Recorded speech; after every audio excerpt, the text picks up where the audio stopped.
গরমের ছুটিতে পাহাড়ে যেতে চাইছেন যারা, তারা চলে যেতে পারেন পাহাড়ের একেবারে অচেনা একটি জায়গা গুফা পাতাল। উত্তরবঙ্গের অধিকাংশ পর্যটন কেন্দ্রই এখন পর্যটকে ঠাসা। এই ভিড়ে ঠাসা পাহাড়ে একটু ফাঁকায় ফাঁকায় যারা থাকতে চান, তাদের জন্য অপেক্ষা করছে উত্তরবঙ্গের একেবারে অচেনা লোকেশন গুফা পাতাল। ভারত নেপাল সীমান্তের একটি জায়গা এটি। এখানে খুব বেশি থাকার জায়গা নেই, গুটি কয়েক হোমস্টে রয়েছে। নির্জনে ভালোবাসার মানুষকে সঙ্গে নিয়ে রাত কাটানোর দারুণ জায়গা হতে পারে গুফা পাতাল। से बड़ी पॉइंट देखते हैं ना, सनराइज देखते हैं तो सनसेट देखते हैं। वहाँ कंचनजंगा कुंभकर्ण देखते हैं तो नेपाल का वहाँ सन्दकपुर फालुट है ना, देखते हैं। इधर नेपाल, इस तरफ नेपाल के हर जगह देखते हैं तो इंडिया का, इस तरफ इंडिया का हर जगह देखते हैं। तो नाम तो क्या बोलते हैं? गुफा पाताल 26 व्यू पॉइंट। দার্জিলিং থেকে এর দূরত্ব খুব একটা বেশি নয়, সে কারণে পর্যটকদের ভিড় তেমন হয় না। তবে গুফা পাতালের ডোমসে থাকার মতো হোমস্টে রয়েছে। হোমস্টে থেকে কাঞ্চনজঙ্ঘার ক্লিয়ার ভিউ পাওয়া যায়। তবে অবশ্যই তার জন্য পরিষ্কার আকাশ থাকতে হবে।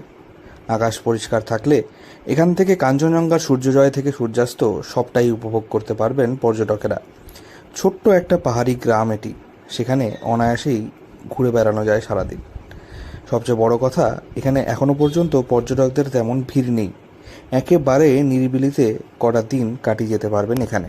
नाम कैसे आया है? गुफा पाताल नाम तो त्यो पूर्वकाल धेरै 1 सेन्चुरी से बढी या तो इस जगह से गुफा बसते हैं ना, उस लाप्चा जाति का गुफा बसने के जगह है। इस तरफ से तो यही क्या नाम गुफा पाताल बस गुफा पाताल रहने के कारण है। इस तरफ तो निकट जाइए तो हल्का, इस तरफ से गुफा भी है ये सरसी।